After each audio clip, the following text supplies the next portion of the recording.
Online Voices and the 616 Company presents The Book of the Unguided, Canto II by Darren William Pearce, based on an original story by Richard Sjunnesson, narrated by Behr.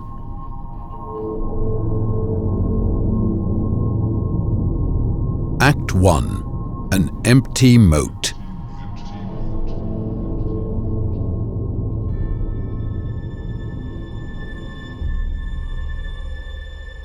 So now that you know the past, we can talk about more interesting things. You know the story, right? You have read the first canto of the Book of the Unguided, surely. Okay, so my brother, the king, rode off into the sunset with his queen. Flowers, garlands, and the whole celebration. Then he just canters off into the setting sun. He has the girl, and so forth. I feel elated for him, and sorry at the same time, because immortality is a blessing and curse. Take it from an immortal, you know, me. I have endured so much for so long. I have lost count of all that has transpired since I began. To a mortal, to live forever sounds tempting, since you live your lives on a constant clock watch, just waiting for death to come along and shepherd your soul to where it needs to go. Well, here is an interesting fact you may not know. For us immortals, we often dream of that frailty, of that final embrace, the calm peace that it may bring with its oblivion. So simply, those who live eternal dream of that final rest. And you mortals dream of our longevity. In the eyes of immortals such as me, mortality is a state of being that is simply to die for. Pun very much intended. Now, do not get me wrong. It is not that I do not enjoy life, far from it. But to us, there is really no risk involved.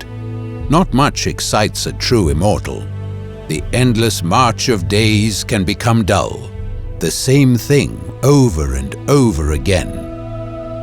To make it easier to understand, imagine that you had an unlimited resource at hand: gold, silver, iron, coal, cosmic power, and so forth. You no longer need to challenge yourself to get it. You no longer need to reach out to others and perhaps try diplomacy or war if you are really inclined. It is always there, always right there for you. For me, and for us immortals, that resource is time. It is now 7,181 by my count. That amounts to many years, not counting the time before time. Even if the memories from very early on grow thin and begin to fade, that span is still a lot of time to remember. I can tell you right now, it does get really boring after a while when you can remember back to year zero. You know, back up there in the story, the whole thing. I was also there when the Trinity was completed and time itself began to tick on. That was a really surreal moment.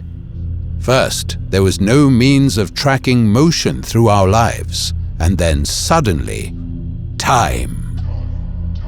I often wonder if that is the origin of the saying, "Time, gentlemen, please." I fully intend to say that at the end of time when everything is done and we press the big reset button. It is such a classic phrase. I digress though. I remember Adam being grown from the tree. It is not as impressive as the Trinity though. That is pretty incredible. In the more recent age, you would probably know it as the 3 solar symbols. 3 suns stacked atop each other, forever bound, like me. These symbols are the 3 criteria for a functioning world. They form the basic building blocks in all creation. Do not let on that I told you any of that, however. It is really a chain of command of sorts, working in symbiosis, the heart, mind, and soul. In the case of heaven or creation, you could look at it like this. The heart. Say hello to Archangel Adam. Remember him from previous texts? He is the pulse of the world. The mind. That would be the throne of Tetragrammaton, the everlasting, ever-knowing light. The soul. That used to be the tree of life, binding it all together. But as we all know, thanks to the god Apophis, who we unceremoniously kicked out of heaven, the soul part has been dispersed. I'm not really sure what to think about that part of the Trinity, honestly. On one hand, we were told that if the tree was ever destroyed, the whole house of cards would come toppling down. Well, that did not happen if you think about it. Tree dead, soul goes on somewhere. Perhaps you all have a tiny bit of it in you, and it is held as a collective part of the whole of humanity. Or I could be wrong. Whatever the answer, it is a fact that the tree has been gone, and the soul is lost to us since the days of old. I am rambling, really, but stay with me. I think this next part is really interesting, and it dovetails into the affairs of humankind as well as heaven. It was suggested that if you break one link in the chain, the soul is no more, and both mind and heart would fall as well. Chaos and destruction would follow until everything just vanished into a morass of darkness. It did not, though, and that is kind of the point. There has been one succession already in the past. Adam gained the power of the tree as Apophis poisoned it. Adam was reborn as an angel. Later, he even became an archangel after his wife killed him with death's sting. When you break it down, it is essentially the very same rules that you mortals live by. It is just on a vaster scale, colored by cosmic power and knowledge beyond your ken. It is why we seven and the seraphim exist, to process the information when you cannot. There has been successful heart transplants in the human world through your history. So in the context of this whole thing, the soul and the mind must have accepted Adam on the throne rather than rejecting him, just like in the aforementioned transplant. When you come down to it, the heart is really a glorified pump, and that's just what Adam on the throne is. Got it? While we are on the subject, it makes you think, or it makes me think and remember. I have a lot of time to ponder. Shifting the other two would be a monumental task, unless you happen to be Sindesire with his synthetic neurotechnicians. I bet he could work some foul encroachment with a brain. I mean, he did really. What of the cyborgs fashioned in his facilities, bent to his will, constructed from the bodies of Zion's citizens? It pains me to think about it, but thankfully, since the final offensive, codenamed EAE, which ended the war, that kind of research in the more robotic direction has been forbidden in your world. Chalk one up for the world of men right there. Why did I mention them, though? Well, what they lacked was any semblance of soul. Connected to Sindesire, disconnected from the living vital world, we are still on the subject of soul, see? I told you, immortals have long lives, and we think about a great many things. We are also flighty in that regard, passing from one subject to another, in the blink of an eye. Of course, my thoughts only make sense if you believe in such a thing as the soul. And in my experience with your kind, most mortals do not believe in the soul, the afterlife, alien beings, and heavenly ones such as myself. Seriously, right there, you are missing out on some incredible moments of existential understanding and awareness.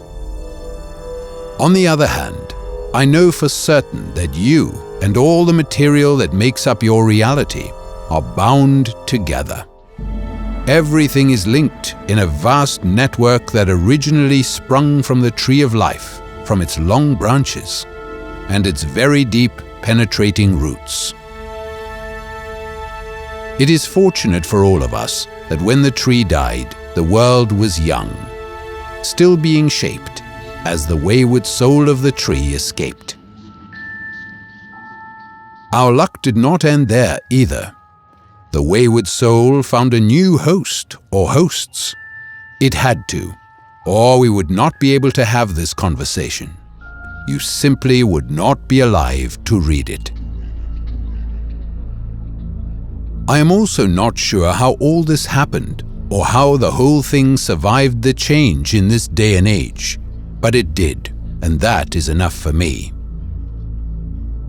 So what else can we talk about? Oh, peace. There has been peace for 400 years, and even if that is barely a blink of an eye for a being like me, it has been a welcome breath of fresh air in the ocean of time, I can tell you. Peace has been good for both the world of mortals and our grand home, Zion. The victory over the machines was quite a stunning achievement. Even if your kind tends to forget quickly, this particular fight, along with its encompassing hardships, taught humanity a valuable lesson. Ever since the war, I have observed a change in humans. It is honestly a good change. Your people have chosen a path of reconstruction compared to destruction. Your minds and efforts turn towards repairing the damage done by the machines, and also to the environment over time. Your common goal has become a mantra to heal the planet, something which I admit I am somewhat proud of you for. The war really did you a favor in one way. It unified humanity in a way I never thought possible. It was an achievement that surprised me, which is a rare thing to happen to an immortal. I never thought I would see your people come together and embrace each other, the world, and the environment. It has helped you prosper like never before. I wonder if Apophis ever had those feelings as he watched Adam, Eve, and their children populate the planet. Perhaps one day I shall have the answer. Today, however, I am left with a few things to speak of still in this act, of my brother again, I suppose. His exile left me conflicted. His army left behind, originally under his command, now transferred to me under my title as warden of the city and my closest ally, the captain. Now this army of wraiths was strong and cunning, clever beyond measure. Their ability to consume the minds of their enemies and grow from the experience has given them an impressive rate of progression. They have changed so quickly compared to the creatures who first pledged allegiance to my brother in Hellfrost. However, against Adam's light-guided angels, they were outnumbered. My two advisors, Mercy and Judgment, came to me with tales of great philosophic exchanges with these academic warriors, whom they also trained regularly. They told me that the army was a much appreciated addition to the city of Zion.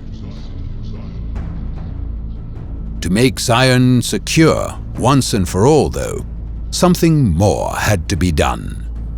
We needed a steadfast and unbeatable defense, and they were the perfect candidates.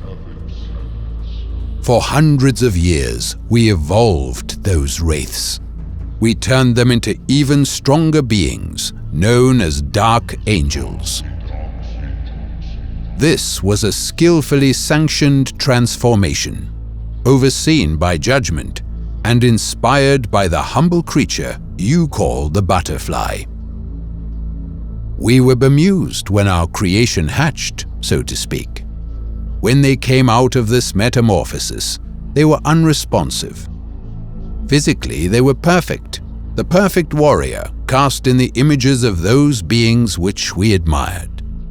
Their mind, though, that was missing. They did not answer to anyone, perhaps waiting for the right command or commander to call them to war. They flitted like dark shadows mindlessly around the city, akin to golems just put on hold until a righteous master would appear to address them. I hoped beyond all hope that my brother would return to command them to stand with us again. The citizens of Zion were scared of this new development, though. They saw the city as vulnerable with a blunt army, and an army that might turn on them at any moment within their very walls. Perhaps to them it was understandable. To me, though, I did not see it. We held a council meeting in the Hall of the Three Thrones, where the corroded remains of Sindasaya still lingered in silence as a constant reminder to us all. After much deliberation, the captain and my advisors saw no immediate threat in the current status of the Dark Angels. So all agreed that the army would come back together if there was ever danger to protect the people and save the city. This was the message we conveyed to the folk of Zion. We hoped that it would quell their fear and wash away their panic. It was accepted by the psionics, but secretly they whispered thoughts of danger. And as an immortal, I heard the whispers, but chose not to concern myself with them. Not at this time.